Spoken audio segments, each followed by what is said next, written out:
ฝาก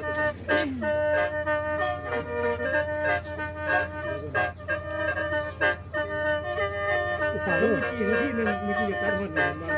ก็ไปเจ้าเรื่องตัวนี้ไม่เห็นไม่เลือกแบบเห็นคิดทั้งสายมือก่อนมันติดเป็นว่าได้ชิมหาวิเนาะได้ชิมหาวิมันเสียอันนี้ละคุณยายสังการคนเฮานี่บ่มีเลยว่าสิเที่ยงสังการปุ่งนอแจ้งขึ้นต้องมีมือแตกสลายและบ่มีเลยสิมุมใดนั่นคือสิ่งของความตายต้องสลายดับขันดอกมุนมีเพมามนุษย์เฮาเกิดมากินมาสร้างเนื้องน้องไปทั้งคงอดลูกบ่ได้เทียงมันดอกคือดังนิพพาน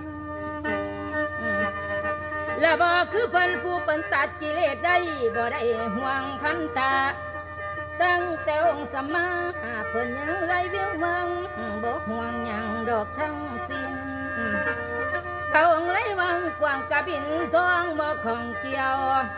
วังนิพพานแนวเดียวลาบยศตัดขาดสิ้นบ่ยอมดอกเอา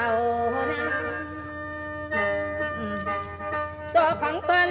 เปรียบเหมือนดังน้ำสร้างก็บ่มีเต็มและบ่มีเป็ดมีเค็มคืนคมดอกมองมัวและบ่ได้เอามากลัวน้ำเลยคือความสัวคือน้ำข้างบนใบบัวเพิ่นบ่ให้เกือกกลัวคนทินสาวดอกเก่ามองเป็นจังสี่ละพี่น้องของทุกสิ่งเพียงสมมุติมนุษย์เฮา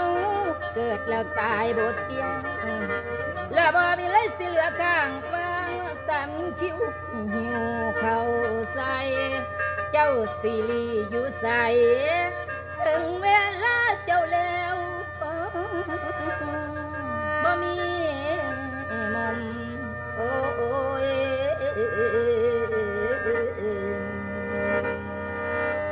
สื่อ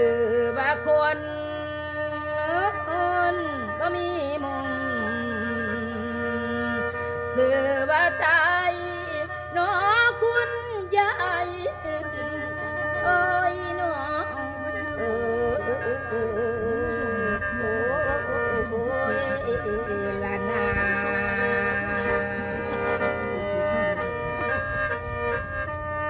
มาไปเสียงสองก่อนมาแล้วมันมาแล้วเสียวอีรีบัดเอาผมมันเดี๋ยวอัดน้ำมูเนาะเบิ่งเนี่ยเป็นจะสั่งผมมันเดี๋ยว